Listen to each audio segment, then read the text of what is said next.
perhaps play a small part in as well. As you'll have heard from that voice that wasn't mine, the recording has just started. The recording is in progress. So this event is being recorded for people that couldn't be here tonight, and you can enable closed captioning as well. So you can read along as well as listen if that helps accessibility for you. So the way that we're going to work tonight is we're going to hear 2 readings from both our poets, and then myself and our 2 poets who I'll introduce momentarily will have a quick chat between each other, and then we're going to open it out to you all as well. So as things occur to you throughout the evening and also towards the end as well, do feel free to pop a question into the chat, and that will be relayed to me, and then I can put it to the poets. It seems like quite a convoluted process, but by sort of 4 varying degrees, your question will be asked to the poet, and then they will give one smooth answer, and then we'll move on to the next question. That's how I envisage it happening. But as I say, I'm just here to sort of really introduce and to host 2 brilliant poets who I will introduce now, but who probably will likely be familiar to you anyway. So Dale Booton is a queer poet from Birmingham. His poetry has been published in various places, including Verve, Young Poets Network, Queerlings, The North, and Muswell Press, and forthcoming with Magma and Sallow Press. Last year, he hosted Young Poets Takeover at Verve Poetry Festival, and he's here to read from us tonight from his debut pamphlet, Walking Contagions, which is this astonishing exploration of history and the present day and how those 2 things intermingle. So Dale, over to you. Thank you. Blood. Rejected a dozen times by a jowly nurse who taps a pen against a filled-in form, says, "You've had sex in the last 3 months, lovey." Yes, oral. Only it didn't last long. Protected. That's still sex, lovey. Well, I've been tested since then. Negative. Says, "I'd love for you to help us. It is really kind of you to want to do this, but they have precautions for a reason." And asked for the reason. Ask why I cannot give what I have plenty of. Why a part of me won't sit mottled in a canister, why a larger part of that part of me won't be taken, cooled, held for a time it is needed, just as I sit and wait at home until I am needed. So the pamphlet sort of came about, the original idea during sort of my university years. So I did a degree in psychology with criminology. And for my dissertation, I looked at queer men in modern society who won't come out. And one of the things that came out of that, so I did a lot of discussions with closeted gay men, which was really interesting, is this stigma around that still exists with HIV and AIDS. So I really wanted to sort of lay into that and explore that. So the Blood poem actually was inspired by Andrew's poem, also titled Blood. And it was written during the original lockdown when there was a changeover, which was to be celebrated by the queer community of the referral for gay men donating blood went from 12 months to 3 months of celibacy. So again, it was this change and it was seen as this great thing, but also it, again, still around queer people, this fear and this stigma. So I wanted to play into that and this stigma around sex. And one of the stigmas that comes around with this is getting tested. So this is waiting. Sat like strategically placed chess pieces, we eye up the competition. Each pair of shaken legs are possible or probable, before dropping like mallets to our laps, where fingers move from knees to thighs to knees, tap away like keys, silent ensemble of fear we dare not speak or else become too familial, too cautious of the dry lips, watery eyes, skin, paper, white like the printed result that holds the secrets of our love.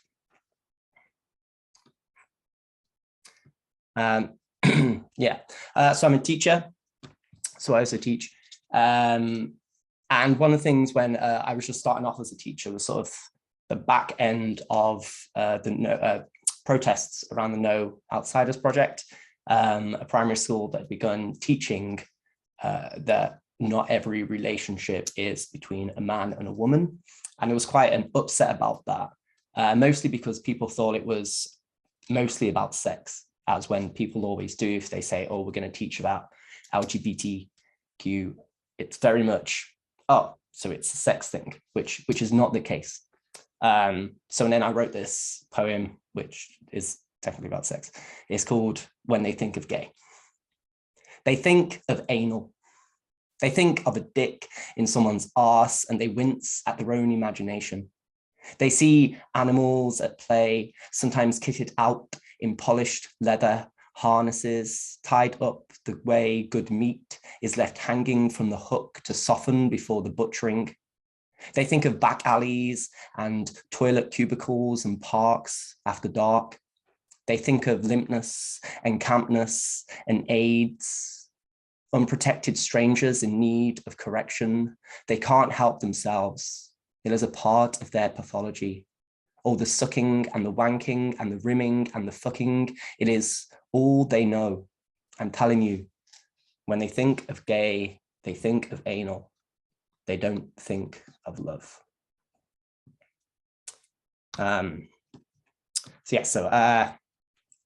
It's very much what I wanted to explore with this is past and present, looking at the idea of HIV and AIDS within history, and then the stigma that still surrounds us today. And so Bambi sort of begins with blood, and it sort of falls on a present day situation and then falls back into history and comes back out of it. And it's sort of always something I've been very fascinated with since I came out. It's something that I wanted to really explore, want to learn all about queer history. Because a lot of time, it's although it's still there, a lot of people ignore it, and that's not something that I go for. It's something that should be taught, it's something that should be explored, and it's something that should be learned from. I began in the middle section, there's a lot of poems that sort of just explore HIV AIDS in the actual onset of the AIDS crisis. So this is a poem that was originally published by Verve in their diversity anthology, and it's called Journal Fragments 82 to 86. Met a young guy down by Piccadilly Station, told him he was beautiful. He was. Mum called again, couldn't put her off for a fifth time. She said she's coming down because she wants to meet David. Too late. It's been over for a week. There's a new cocktail at Dickie's, the Drunken Queen. Delicious. Had my 30th tonight. Everyone was there. Music, beer, cheers, and David. He had forgotten, of course. Just came to collect the last of his things. Peter has found a great place in Soho. Said it's to die for. Marty came by. Will's sick. Really sick. He can't stand without fainting, has no idea what's causing it, but it's bad. Fuck. Got called daddy last night. I'm officially dead. R.I.P. me. Will's getting worse. Mad fever and weird purple spots all over his body. No, not spots, lesion things that grow. David came round, bled his heart out. We fucked and he said he'd call me in a week. We'll see if he does. It's AIDS. They don't really know what it is, but it's a mean motherfucker. Will's got it, which means Marty has it too. They're trying to cure it, so they say, like they actually care. Will's dead. Marty found him this morning. David came round. I've never seen him so pale. He has it too. Told me to get checked, but I feel fine. I'm not going to worry because worrying makes it worse. Mom's been calling all day. Read about the gay cancer and now she's scared. She said she knew something bad would happen. Will's funeral today. Marty stayed last night. Got shit-faced to cope. Met a cute guy down by the gents. He was huge. Nice ass too. Marty's dead. Hung himself. I can't stop crying. Everyone came to pay their respects. Said he was too young to go. I don't want to leave the flat. How long have we got? Sat in the clinic for an hour, just sat. I couldn't stand up and asked to be tested. Felt dirty, scared. David came over. His new lover, Sam, has it. He's 21. Oh God. Sat in the clinic again. It was too much. I don't want to know if, no. Mom called. Jen's having a New Year's party and wants to know if I'll be able to make it. Phone's been ringing all day. More deaths, more diagnoses. Sat in the clinic again with Pete. He held my hand, told me it would all be fine. I've got it. David called. Mum called. David called again. I ignored them both. I don't want to talk to them. I don't want to talk to anyone. They have new information, but still no cure. David's been diagnosed. Pete's been diagnosed. David's dead. Sam's dying. Rich is going crazy. Tom has no idea where he is. Phil is coughing up his blood. Brian's funeral is tomorrow. Ted's the day after, and mine is to come. This has to stop. Thank you.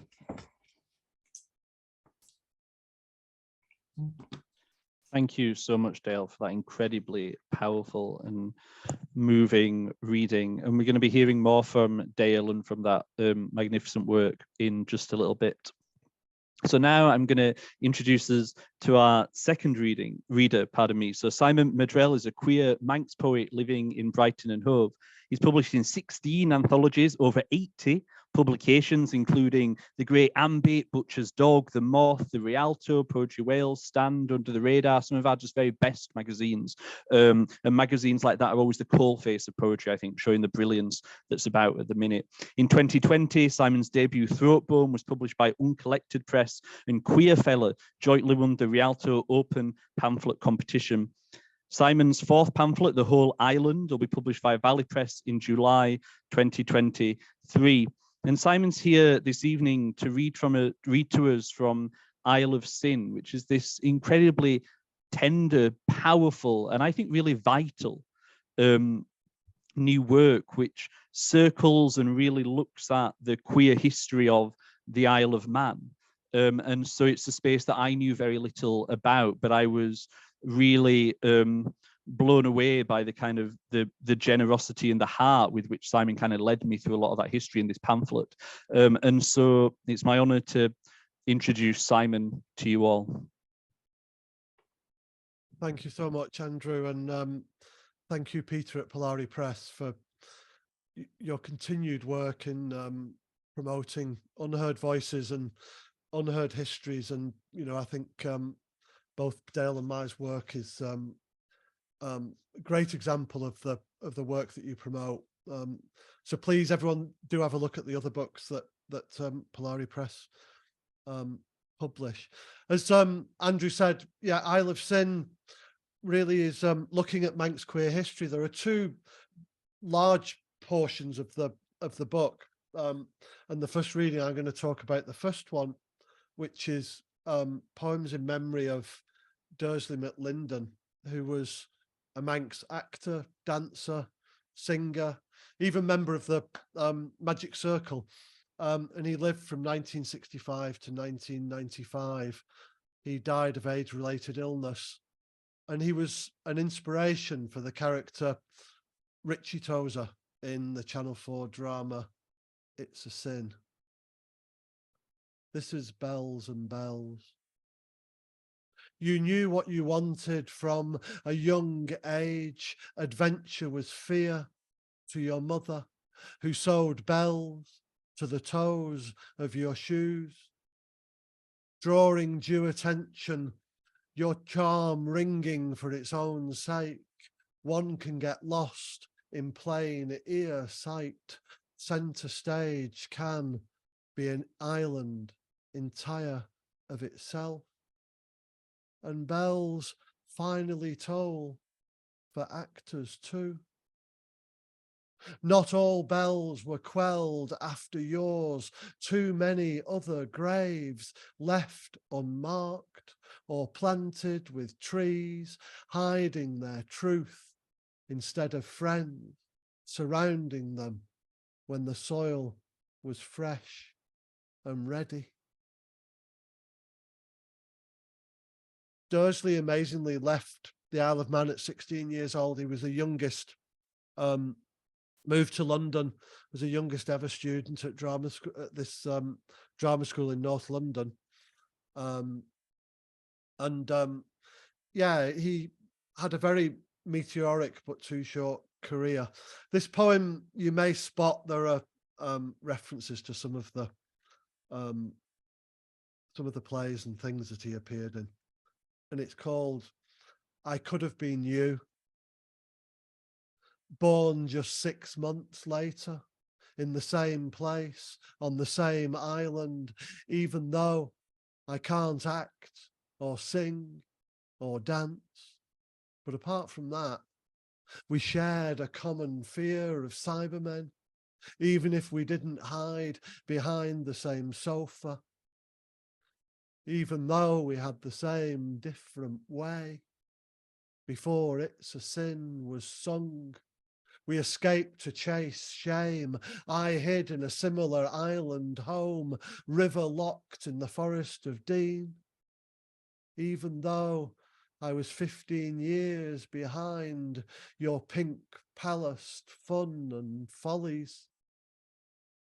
We were the man most likely to realize our ambitions with damn Yankees and a charity to help others.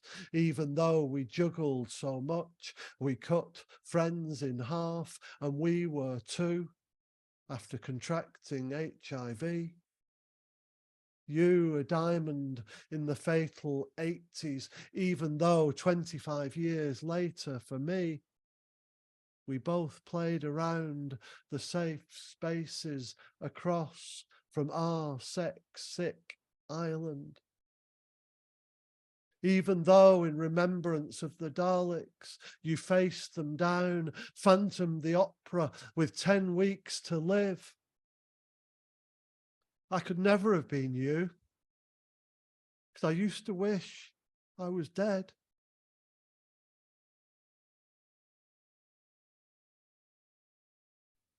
I mentioned the Daleks. This is remembrance of the Daleks and other supernatural creatures. As Sergeant Mike Smith's funeral, Ace asked the doctor if they've done good, to which question he says, time will tell. How Dursley's acting and AIDS activism is seen and not seen.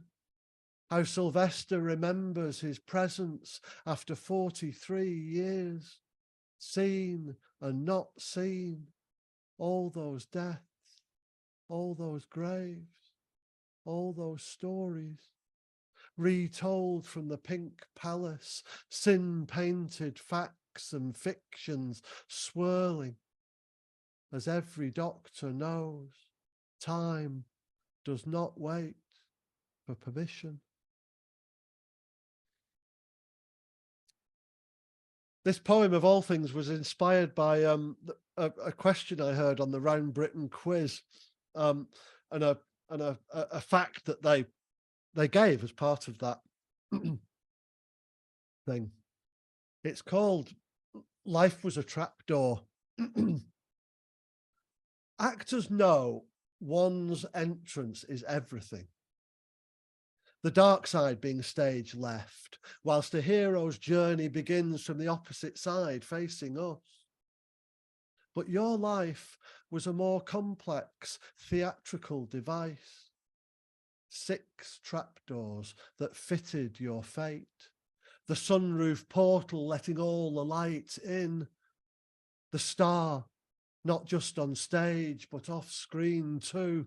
The cauldron of the 80s and 90s, some called AIDS, others hate. The vampire had a flap.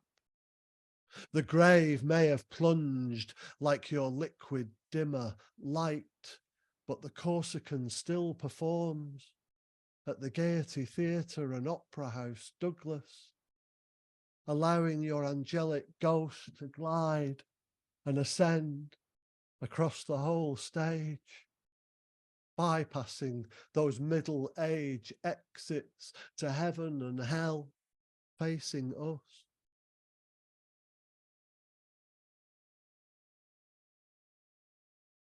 I'm going to move to the other end of Dursley's life. This poem was partly inspired by a poem that was read at Dursley's funeral, but also, perhaps be clear to poetry fans, it's after Dylan Thomas and Federico Garcia Lorca, and it's called Poem in August at 5 p.m. He lay still, dying, purple stains encircled by sisters and mothers, given and found, a darling lamb, daring to reach sheepdom, but his wool is matted with sweat, and sweaty frolics have seen their last May in his 30th year to heaven. Forgotten mornings beckon him for another dawn. His natural born youthful guise turns to death's mask like a bull and the bullfighter's cape.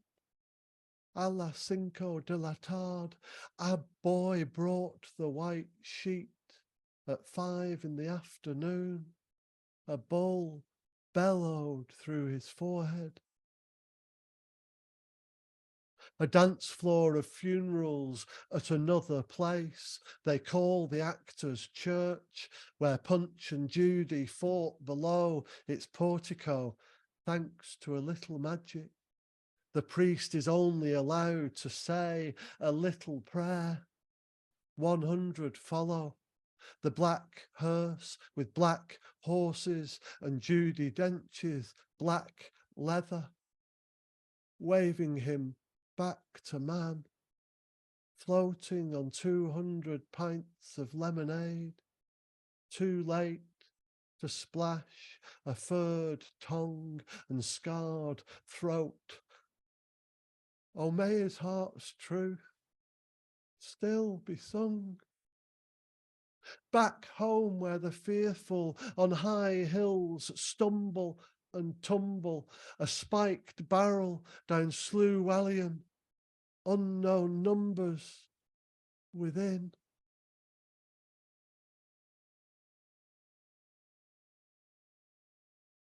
Dale was talking about HIV stigma and shame, and that the end of that poem sort of alludes to that issue, because sadly, in my opinion, that situation is in particular a problem in the Isle of Man.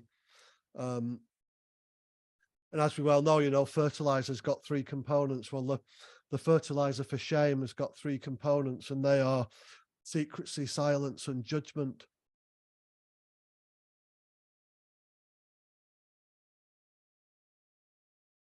This isn't an old poem. This is 2023. A politician walks into a mirrored room, tells himself with a straight face that revealing the numbers living with HIV would shed a bad light, like mist after dusk over our mountain, every drop being an RNA copy of each clouded figure. The MHK is fixed upon the hospital list, few gays amongst the fishers and farmers, but all brothers and sisters in blood.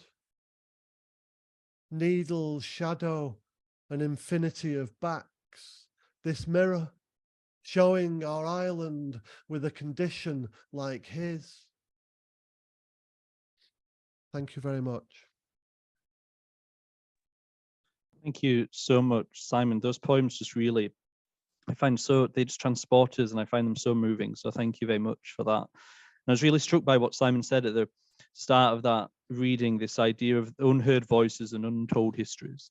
And I think that is what both these readings are doing for us, and it's what Polari Press do so well as well. And you'll see in the chat that there's a link drop to buy both these publications that we're talking about this evening, but the wider brilliant list that Polari Press have been curating and putting together over the past couple of years. And do as well ask questions into the chat for the two poets, and we're going to come to those in just a little bit. But really, we really want to hear more poetry, and so we're going to go straight back over to Dale, and we're going to hear more, I think, from Walking Contagions.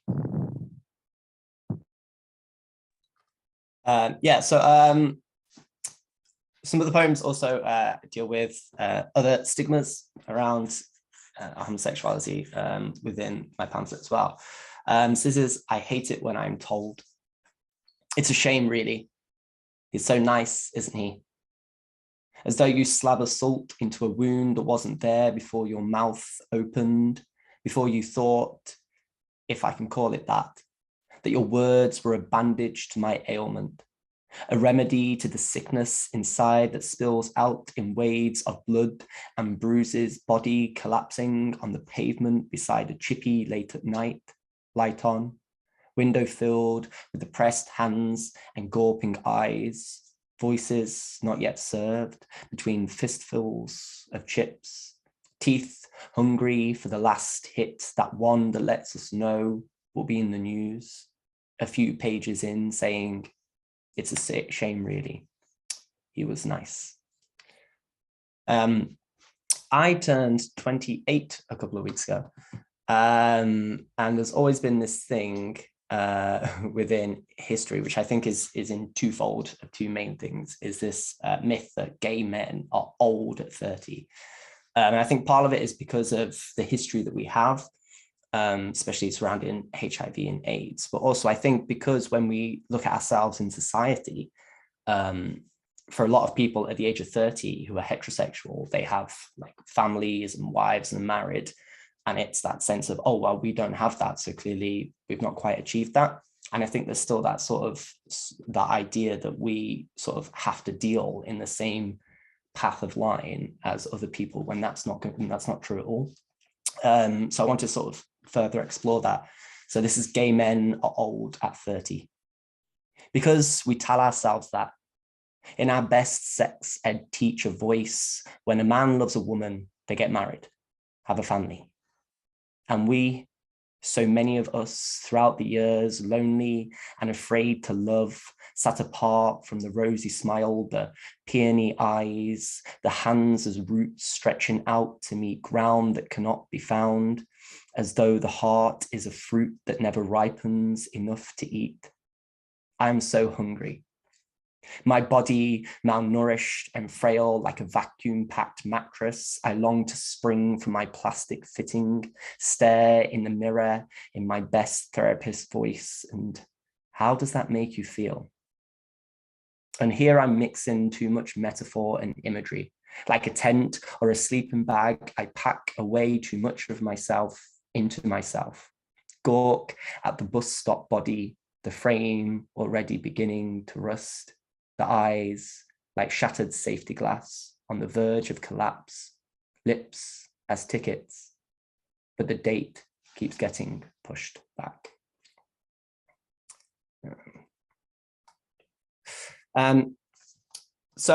Obviously, as we are aware, well, most of us will be aware, there have been massive leaps in science in previous years. And there is such a thing as medication. So people who have contracted HIV can live a long and healthy life. This, again, is something that's still missing from education. So last year we did, at my school, we did our very first World AIDS Day. So we raised money for Terence Higgin Trust, and I did some assemblies throughout the week. And it was just, to me, it was crazy how people are unaware of such things. Also, again, still some teachers that I teach with were still unaware that HIV and AIDS is not specific to the gay community. Some of them were completely surprised and shocked by that, which to me is just, it's just crazy, and it's very much an indictment of the education system, which again is something that needs to be fixed. But I was talking with a friend of mine who lives with HIV. And the way he described it is like it was like a seed, like a flower that doesn't quite bloom. He ironically hates poetry, but I wrote this sort of based on that conversation I had with him. So this is U equals U. The daffodils are dancing like the young men I have often seen in clubs, lost to the sound of the ardent air, their arms like stems that have been holding the weight of themselves in their hands for too long. I think I was this way too when I first said it out loud to another person, as if the secret was the root of a weed I needed to tear up, as if replacing it was only the prettiest flowers might release me from the shame, from the idea that my body has been invaded, that my cells play house to a loaded pollen fired from the stamen that never stayed. He left more than his promise of a night of love, that my future nights might be loveless, because the medicine isn't just the daily pill popping. It's the tending of my kempt garden with the efforts I might call ripe adoration.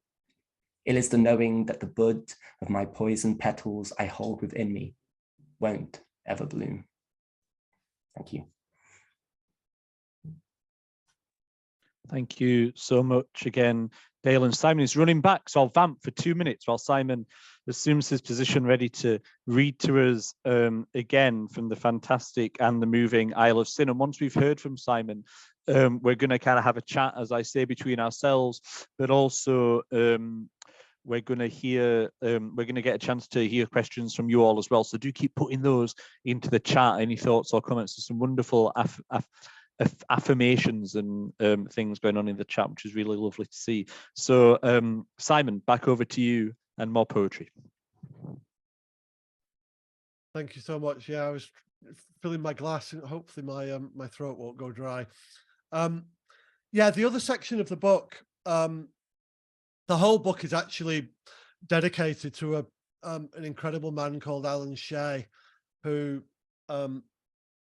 really is the sole individual gay rights campaigner of the 80s in the Isle of Man, and is the man almost single-handedly responsible for the what I like to call the partial legalization of sex between men in the Isle of Man in 1992, which didn't actually come into effect until 94. Alan is a remarkable man, and he endured a lot, and not just him. I'm going to take you back to the 80s and the 90s. This is Pink and Blue. Blank sheet of paper, waiting for an informer's pink ink. Blue hounds sniffed 21 queers. 3 days of home flushing in that 92 sting. We're going for a cigarette. When we come back,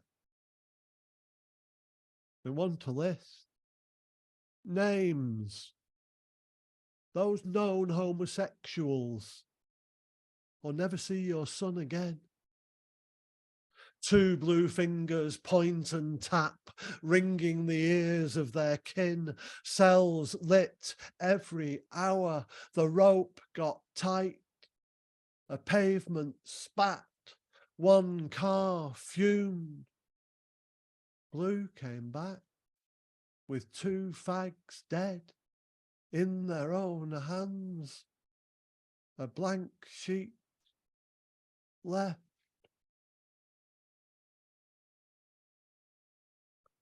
Knock and pull. The marked police car pulled up at the 16th home on a weekend of raids after 4 months of peeping in those toilets of refuge. Secret cameras wreaked their vengeance. For most, a knock on the door was the end of the beginning. But this one was different. The bang in the attic came first. Someone had fallen, and just like that, the trigger had been pulled.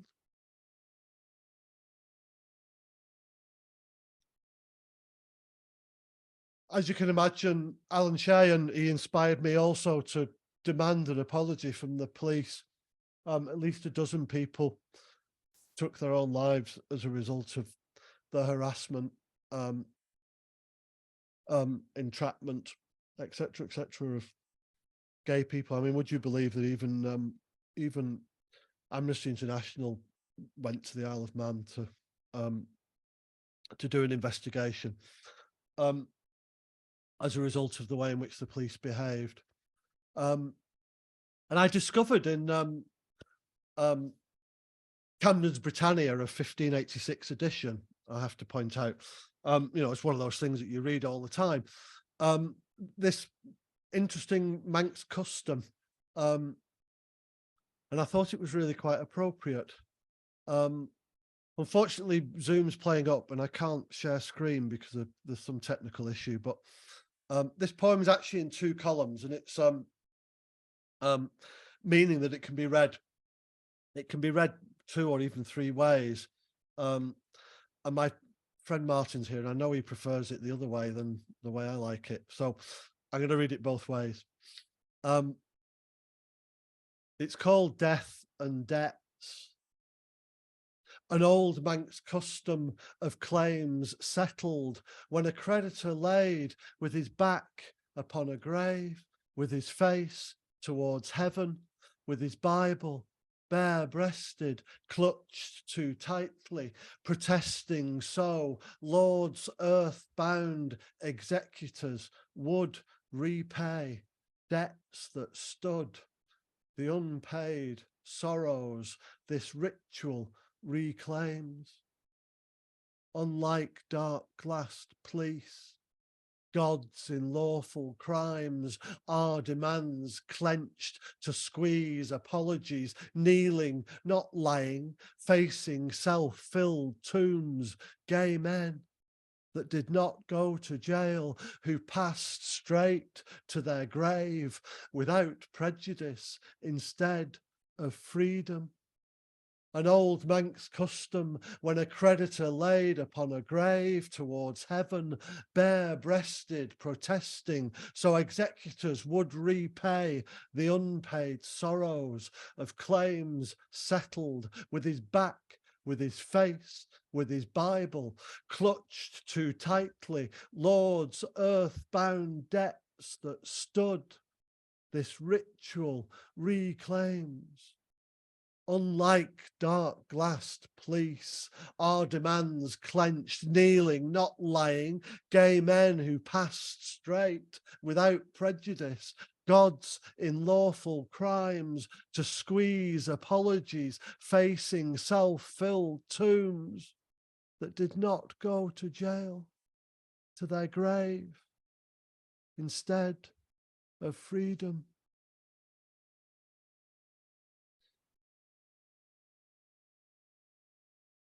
Remarkably, in July this year, we did actually get an apology from the Chief Constable, Gary Roberts QPM. Remember that name, by the way. Gary Roberts QPM, Chief Constable, which is, I mean, to be honest, I mean, lots of people have got different views of the apology, and in the book there is an erasure poem of his speech, of his letter, apologizing for the way in which gay men were treated, gay and bi men were treated during that time. And, it's probably unprecedented in the world. It certainly didn't happen in the UK, that the police apologized for the way in which they affected not just gay and bi men's lives, but their families as well. But in his letter, he sort of didn't necessarily get it exactly right. So the erasure, my favorite erasure in the poem is, police officers choose which laws to enforce. They have an opinion on the rightness or virtue of legislation, and they allow their personal opinions to affect how they work. Still true, I'm afraid. One of the things I wrote those poems, first of all, and I guess you could class them as angry poems, and it occurred to me that the lunacy really of what went on perhaps is also open to a different approach. This is Spy and Trap. The Manx police were handsome short to enact their toilet entrapments. Though when I skeeted at the photo lineup of young police cadets in the 1980s, I remembered everything within beauty and truth is comparative. Those days when honey traps were inside jobs, like the Beverley Sister Cops in 60s Earl's Court. Believe it or not, there was a pretty boy from Peel who knew the police for certain reasons, arrested in all their cottage stings, but never charged, for whatever purpose kept to themselves, as if by magic. His full bladder went to Douglas and his face stayed at home.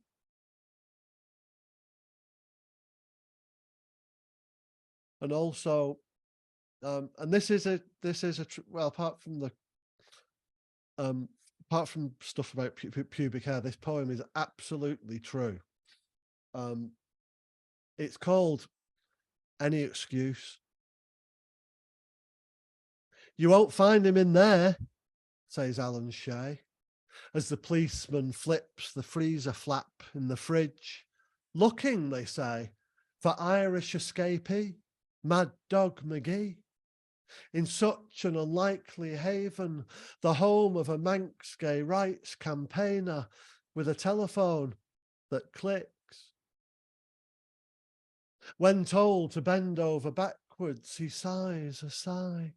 As they deem two noses enough just now, they comb his pubic hair like a mine-filled beach to declare it crab-free.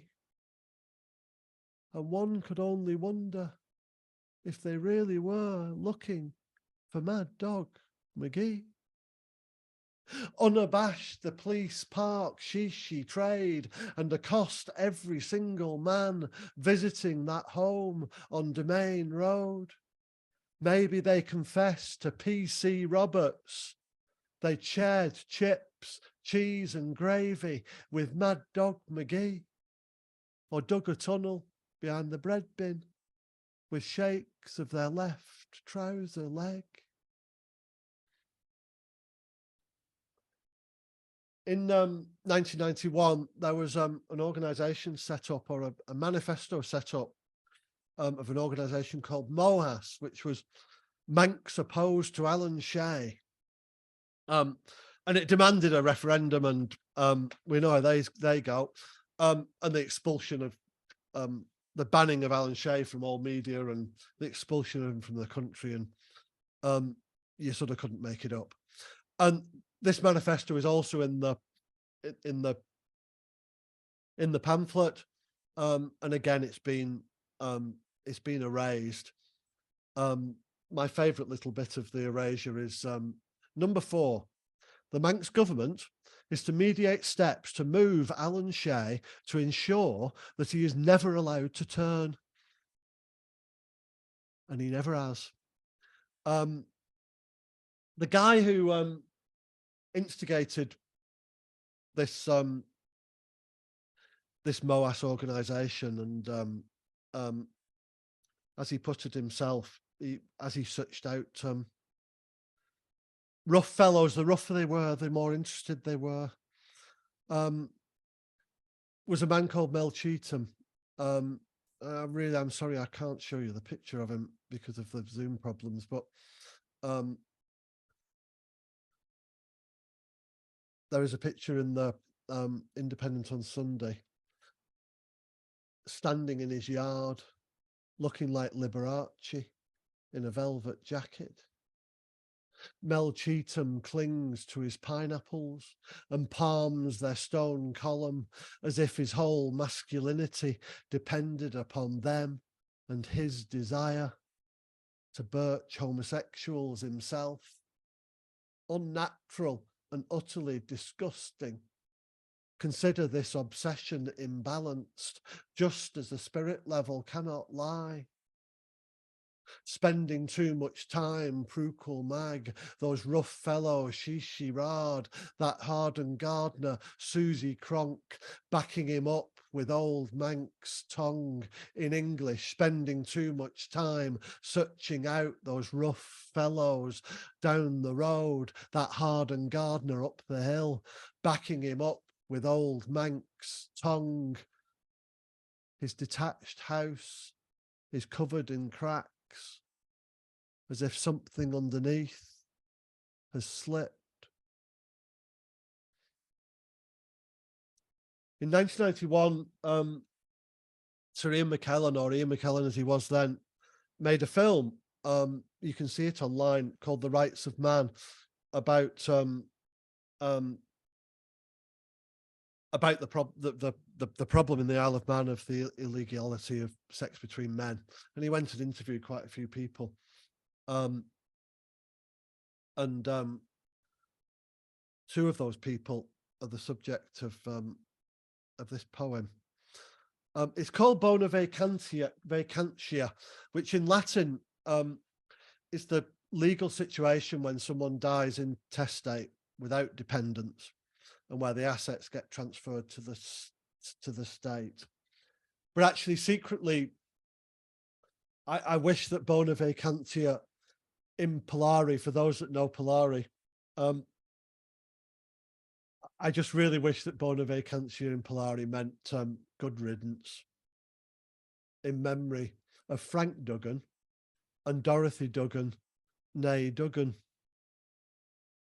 Frank and his sister, unlike any self-respecting Dorothy, were praying daily for buggery, never to be legal, at least between men. The intoned teachings of their chaste God mean their earthly goods have no family to speak of. Young boys can be so easily corrupted. One go and you're hooked. Which perhaps is why Frank grasps a hard-backed Bible in one hand, a fisting manual in his other, leaving feces eating tips on his lips. The island is standing up to be counted, except the 6 gay men falling like her latter rain mission. The Duggans, a parody of themselves, the fast show sketch with a stink of incest inside a caravan that was not allowed.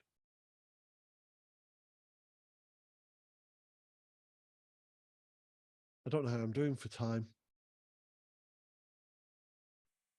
I'll just do one quick. It's okay to do one quick more. Someone give me a.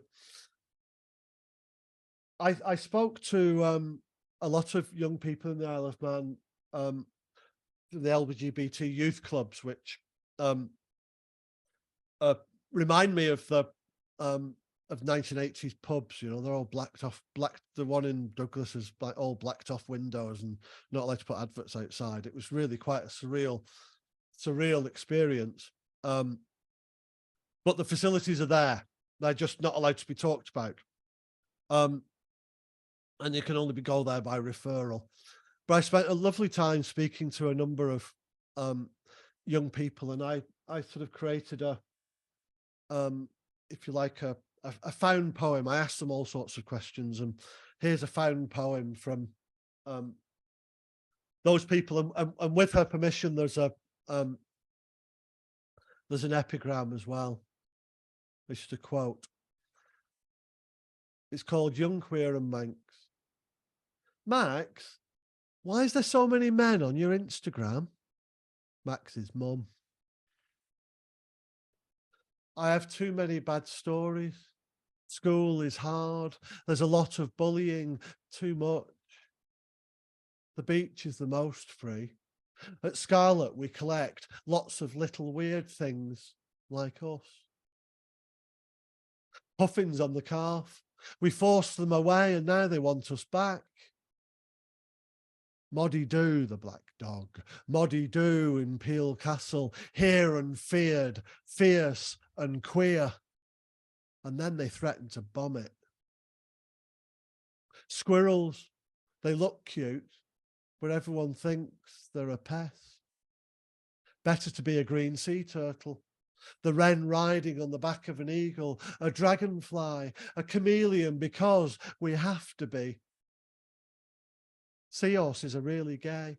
Peacocks are the snazziest. Everyone loves a ladybug. Caterpillars, the growth, it will come.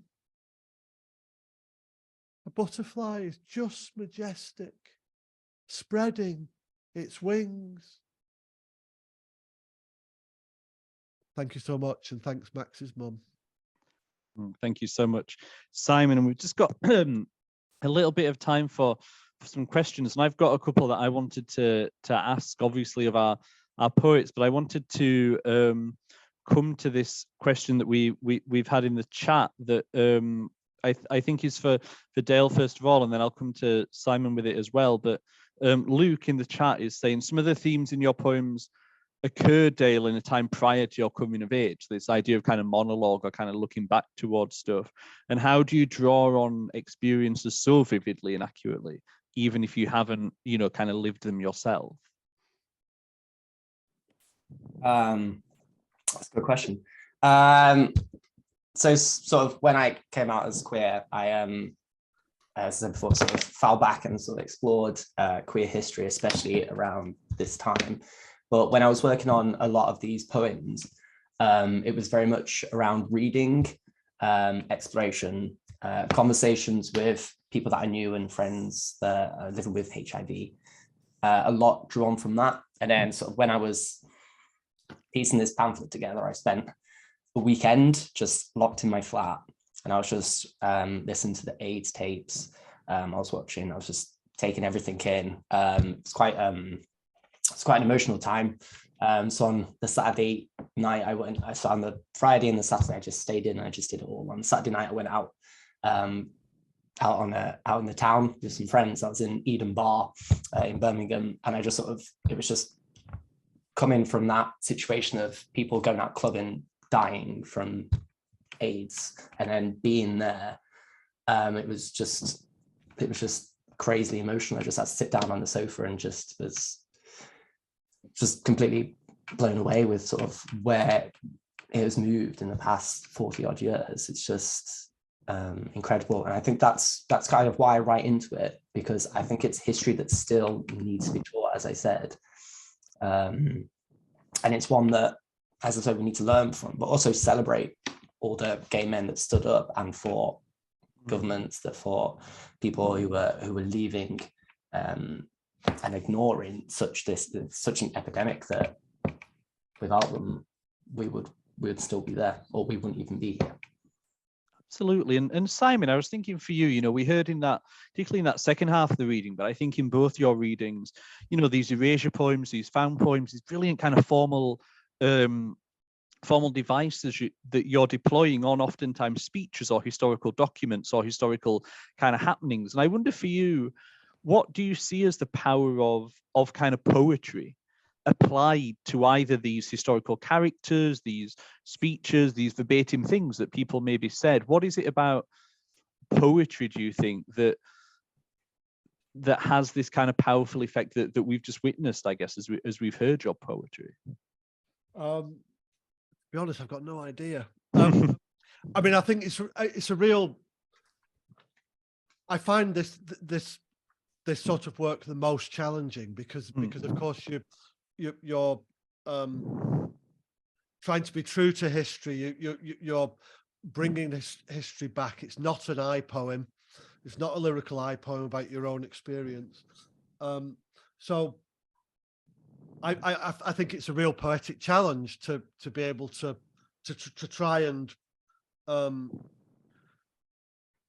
capture that history without it being a telling,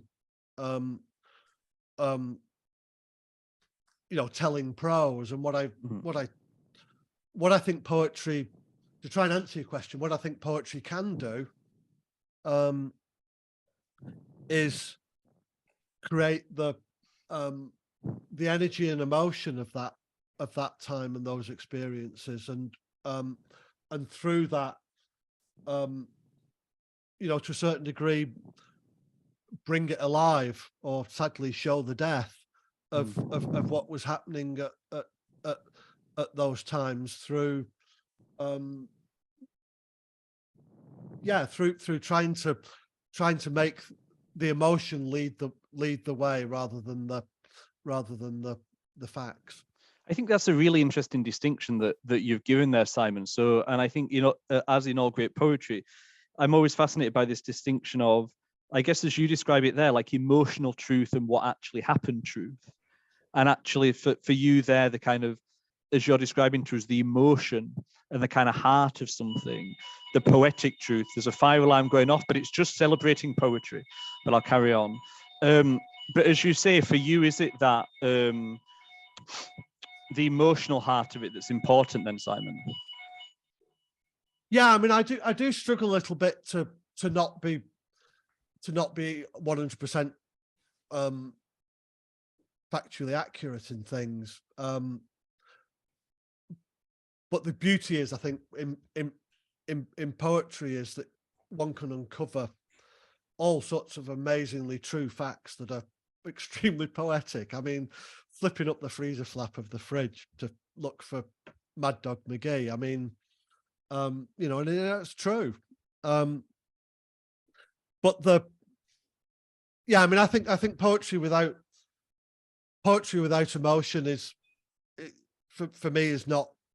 It's not my poetry, and I think I'm always trying to, whether it's to capture and express my own emotions, or to capture and express the emotions of a time or another person, then that has got to be at the front of it, really. Thank you so much, Simon. As you can hear, the fire alarm in my office is still going off. So I think what I'm going to have to do is run out of the building to make sure that it's not a real fire.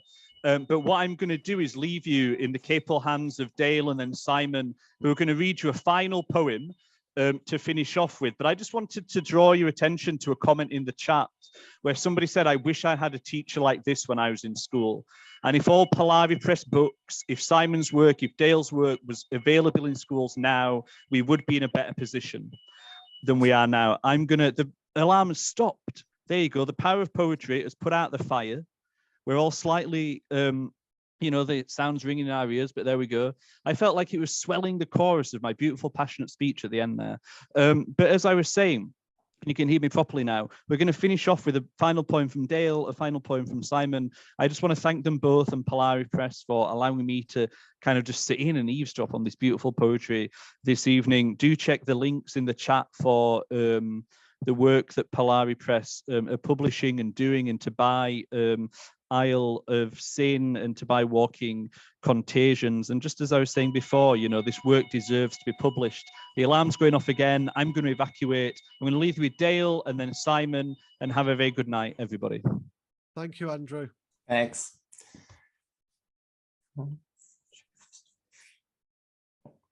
Just want to say thank you to Peter for obviously trusting and believing in this poetry. It's been absolutely amazing. So I'm going to finish with the final poem from the pamphlet called Epilogue. So I wrote this with a friend of mine, Piero, and I went to Joelle Taylor's masterclass, and it spanned from her poem Got a Light Jack. So it takes the first line from that. Epilogue. I'm wondering if after I walk into the light, I will be met by the men who have come and gone like cheap shoes worn away by the souls of others. How they loved and lost themselves, crossing the roads to unknown apartments, bathroom stalls, canal edges, where pleasure was a temptation too good to miss. Oh, how they are missed. And are missing their shoes, their trousers, their jockstrap, left unbulged on the floor of the bedroom or living room of a love without a name.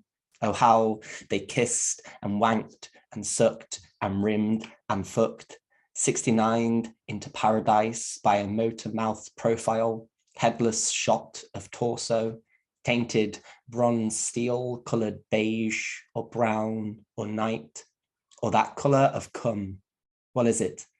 glossy white, a sort of spermy light, like ending as I began, the lucky one. Also, before I pass on to Simon, I want to thank you all for joining us. I hope that you've had a good night, just as we are very glad that you came along. Thank you. Great, thank you very much, and special well done to you, Dale. It's your debut pamphlet. I know that's a really exciting time for a poet. I remember it well. So very well done. Yeah, we'll bring you back on screen later, and hopefully Peter will show his face as well, because he deserves the gratitude of bringing both of our work into the world. I'm going to take you back. Actually, I don't know if you can. Actually, you can see my queer was always here. It was my special T-shirt I've got on today, because I'm going to take you back to the 1800s with the poem that's the first poem in the book, and the most famous Manx poet is a man called the Reverend T.E. Brown, which probably therefore makes him the most famous Manxman you've never heard of. And he, despite being maybe because being a reverend, he wrote a lot of poetry that included things about sex workers and handsome young men. So maybe not that different than Jesus, really, but when he published one of his collections in the UK with Macmillan, he decided to self-censor his own poems and take out some of the coarser material. But of course, you can never really get rid of anything, and someone found it, and then I found it, and so this poem both is a mixture of a found poem and a reimagining, and it starts with the title and an epigram from T. Brown. Were you never in love with a boy?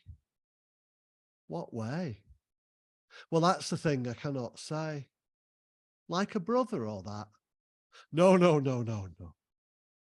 T. Brown, 1830 to 1897.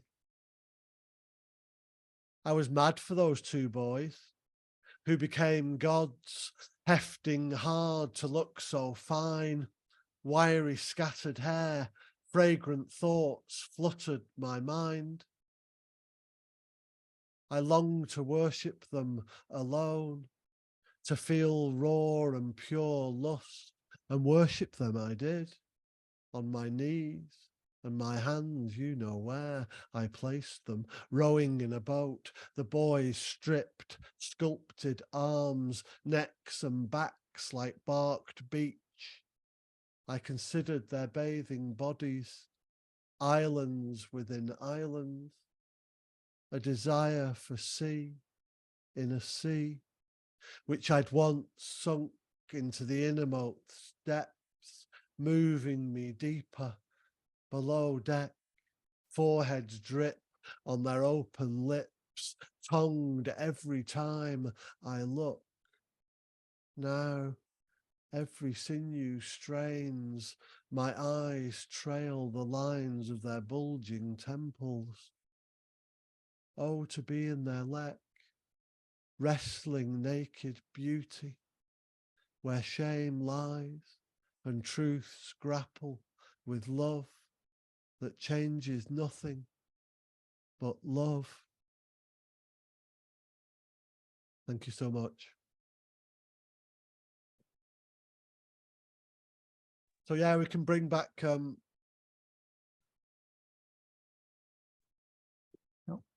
fire-free man. And Peter, thank you so much. Hi there. You are very welcome. Right back at you, really. And thank you for a great evening as well. Great. Well done. I don't know if anyone wants to ask any questions, they can, but maybe it's just best to round it off. But bless you, Peter. Thank you so much for all your patience with the work and what are going to be remarkably beautiful handmade sewn pamphlets that we'll see later in the week. And you know, I think not just Dale and myself should be grateful, but all queer people and all right-thinking queer lovers should be grateful for the work that you do in bringing not just queer voices, but those underrepresented ones and those untold stories. So bless you, and please keep it going. Oh, thank you very much. Yes, we will hope. We've got a busy year planned for various things. So if things come together, then yes, there'll definitely be more happening. Hopefully announcing sort of June time, I think, more things. And the pamphlets, as you're aware, there's been, yes, a little bit of an issue with the stitching of them, but that's now happening. So they'll be out, and any pre-orders that have been made on the website, they'll be sent out immediately after Easter because of the bank holidays. So thank you for your patience, everyone. I don't know if we can ask everyone to unmute. We can perhaps at least do a bit of loud clapping or something. I don't know if everyone's Oh, I heard a clap. Woo! Well done. Well Fantastic evening. Thank you so much. Thank you so much. It was wonderful. Thank you both. Simon, well done, Dale. Well done. All right. Easter to all. Have a good Easter. Indeed. Thank you, everybody. Please buy both books. and more, in fact. And more, yeah, exactly. Good night. Thank you so much, everybody. Thank you. Thanks. Good night. Bye.